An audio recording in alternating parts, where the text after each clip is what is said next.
You know what I mean? It's getting ready to go down.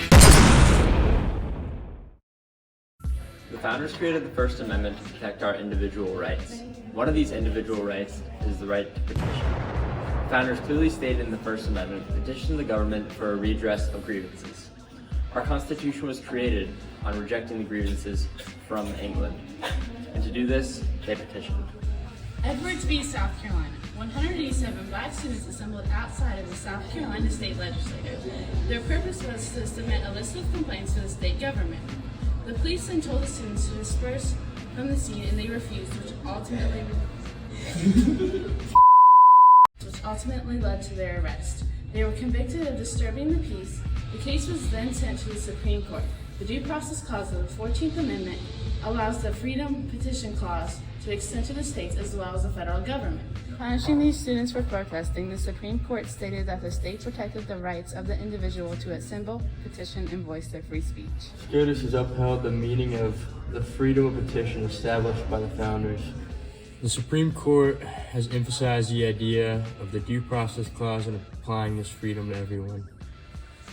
The Supreme Court has also included the idea that the freedom of petition cannot turn into violence. What does freedom of petition mean to you? It gives people that don't have a voice, and you can do like GoFundMe's, like people trying to raise money for Ukraine. What does freedom of petition mean to you? Using my voice to make change. What does the freedom of petition mean to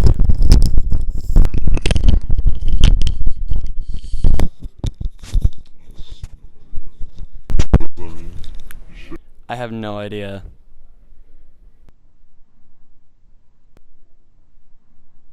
What does freedom of petition mean to you? Freedom of petition, to protest, gather, have your voices heard. Thank you.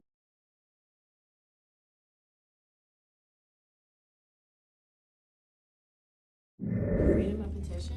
And just as a general question, what does freedom of petition mean for students, and what does it mean for teachers? Sure. So freedom of petition. You want to petition the lunch pizza on Friday. It's awful.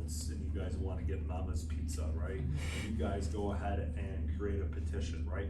Then you guys can do all the petitioning you want, but it's realistically, I can't make that change, right? And realistically, my zone superintendent can't make that change. And district leadership, it works a lot more along with the state and federal level. So you can gather all those signatures and etc. But that petition could ultimately influence others much higher and make much more money than me to make changes into nutrition.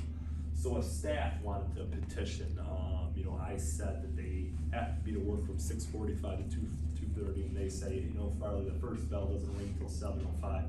Let's petition, right, and say that we don't have to come to work till 7:05, right? So they would probably gather that information and probably share it with my boss. Okay, thank you. Yep.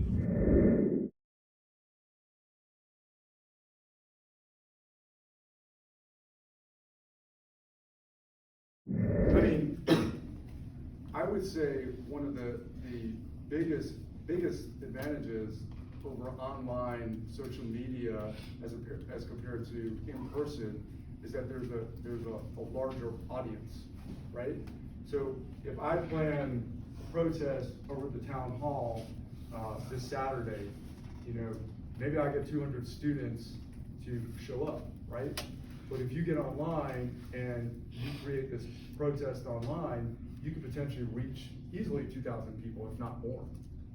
So do your protest at town hall and post it on your social media, right? And you'll really have. Yeah, and you're maximizing, your ability to protest something.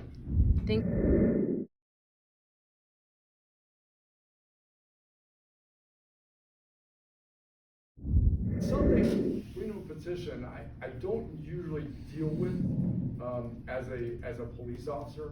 I'm gonna be quite frank with you.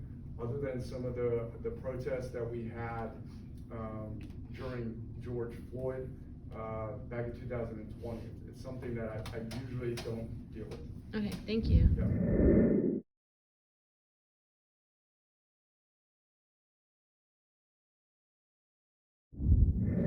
A lot of it depends on whether or not the group or the individual engaged the political process.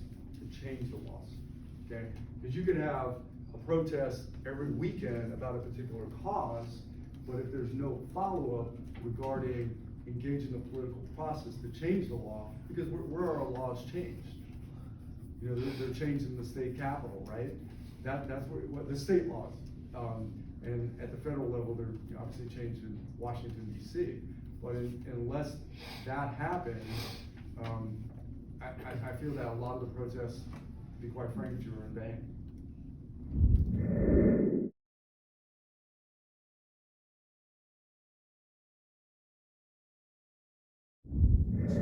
Or it can be done via social media, you know, a petition, etc. You know, just spreading the word about something that you feel is unjust or unrighteous. It's always, I just find this interesting. So I'm sure you guys have a lot of friends when it comes to, like, you know, the thought of marijuana, legalization of marijuana, right? And people are, oh, this is so stupid. I can't believe, you know, we still have this law on marijuana. They should just legalize it. And then you ask people, you're like, well, are you doing anything about it? You know what I mean? It's like oftentimes we think laws are stupid, but yet we're not engaging the process to change those laws. Make sense? Yes, thank you.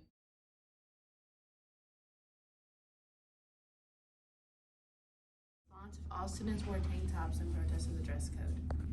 So, I mean, if I had to pull it up, what are we talking about? What is it? 3 fingers, I think it is, if you pulled up the Huff dress code? I think it is 3. I think it's 3. I mean, so yeah, I mean, you can wear a tank top. Well, specifically breaking the dress code. So if you all were So spaghetti specific, straps versus. Yes. so what would I do? What would be the response? What would be my response? A pretty common logical. I'd probably sit down with the entire school, do a school-wide Zoom, and say, guys, what are we doing? I mean, I'm not gonna go crazy and suspend 2,500 kids, so I'm probably just gonna sit down and say, hey, what are we trying to accomplish? What we're trying to do here at Huff is prepare you guys for post-secondary plans, whether it's the workforce, university, 2-year school, a trade, etc. We want you guys showing up to school, to your next university appropriately. We want you to be respected young adults, etc. It's a conversation. We're probably not going to do some outlandish thing where all 2,500 students are in ASD. You know, something. That's probably how I would handle that situation. SCOTUS has upheld the meaning of freedom. Your music is fine. Side of the South Carolina State Legislature. Their purpose was to cement Go. Edwards v. South Carolina. 187. Go. Edwards v. South Carolina. 187 blacks. 1. D and B. Guys, you gotta go. Come on. Okay. Edwards v. South Carolina. 187 black students assembled outside. Since the founding of our Constitution, redo this.